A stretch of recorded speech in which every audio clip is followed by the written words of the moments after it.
followed by Smoky 3 and 4 for a 60 climbing cross turn.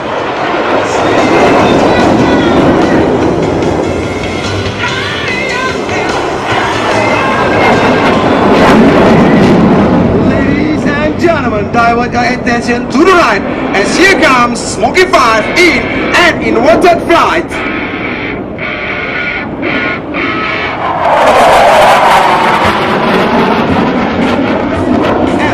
Performing, let me remind you that the Smoky Bandits are in reality a fully operational combat unit and not a dedicated full-time air display team. All the pilots and crew are combat ready at all time for the defense of Malaysia.